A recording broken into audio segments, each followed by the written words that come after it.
టాలీవుడ్ అనాథ అయిందా? టాలీవుడ్కు పెద్ద దిక్కు లేకుండా పోయిందా? ఇప్పుడు కార్మికుల గోడు పట్టించుకునేది ఎవరు? ప్రస్తుతం తెలుగు చిత్రసీమలో ఉన్న పెద్ద లోటు ఇదే. దీని గురించి మాట్లాడుకుందాం.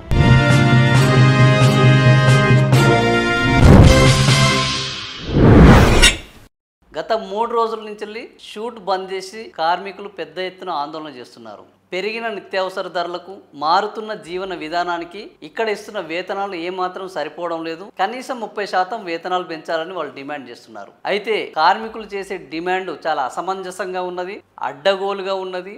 కార్మికుల వేతనాలు పెంచే ప్రసక్తి లేదు.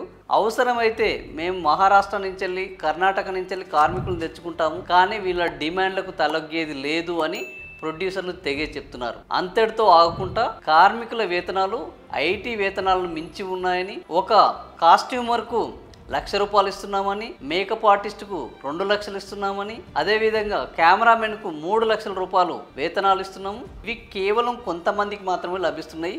మెజారిటీ కార్మికులకు ₹900 నుంచి ₹1,200 మాత్రమే రోజు వేతనం లభిస్తుంది. అది కూడా 8 గంటలు కాదు, 16 గంటలు 18 గంటలు పనిచేస్తే ఈ వేతనాలు లభిస్తున్నాయని కార్మికులు ఆవేదన వ్యక్తం చేస్తున్నారు. సో ఈ వివాదము ఎవరి వాదన వారు చేస్తుండడంతో, ఈ వివాదానికి ముగింపు దొరకకపోవడంతో ఈరోజు కార్మికులు అటు లేబర్ కమిషనర్ దగ్గరికి వెళ్ళారు. ఈ పంచాయతీ తీరా మెగాస్టార్ చిరంజీవి వద్దకు వెళ్ళింది. ఇప్పుడు మెగాస్టార్ చిరంజీవి ఏం చేస్తారనేది ఒక ఉత్కంఠ నెలకొన్నది. మెగాస్టార్ చిరంజీవి బామ్మర్ది అల్లు అరవింద్ ప్రొడ్యూసర్. మెగాస్టార్ చిరంజీవి దగ్గరే ఒక 3 ప్రొడక్షన్ హౌస్లు ఉన్నాయి. ఇప్పుడు ఆయన ఒక ప్రొడ్యూసర్ల కుటుంబం నుంచి ఉన్నారు. కార్మికుల వైపు కార్మికులు కూడా తమ వాదనను వినాలి, తమకు న్యాయం చేయాలని మెగాస్టార్ చిరంజీవి దగ్గరికి వెళ్ళారు.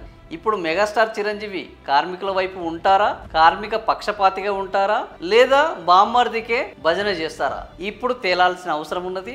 ఎందుకంటే గతంలో సినిమా కార్మికులకు కష్టాలు వచ్చినప్పుడు ఒక పెద్ద దిక్కుగా దాసరి నారాయణరావు ఉండేవారు. ఆయన కార్మిక పక్షపాతిగా ఉన్నారు. ఆయనకు 24 ఫ్రేమ్స్ మీద కంప్లీట్ పట్టు ఉన్నది. ఆ నేపథ్యంతో తను ఎవరు చెప్పినా ఏం చెప్పినా దాని మీద ఉన్న నిజానిజాలు ఏంటి తెలుసుకొని వాళ్లకు న్యాయం చేసే విధంగా ఆయన వ్యవహరించి ఒక పెద్ద దిక్కు అయ్యారు తెలుగు చిత్రసీమకు.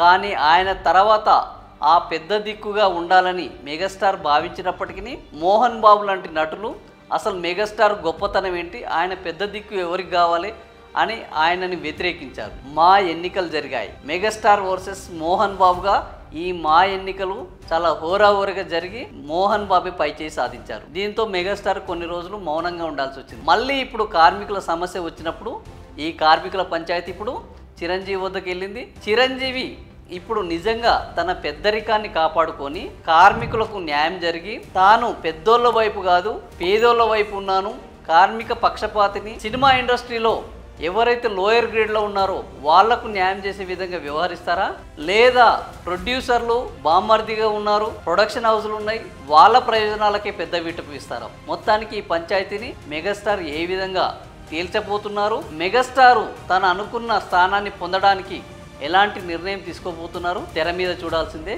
ఏం జరుగుతుందో చూద్దాం. ఈ వీడియో మీకు నచ్చితే లైక్ చేయండి, షేర్ చేయండి, సబ్స్క్రైబ్ చేయండి. మరిన్ని వివరాలు కావాలనుకుంటే కామెంట్ల రూపంలో మీ అభిప్రాయాలను తెలియజేయండి. Thank you for watching.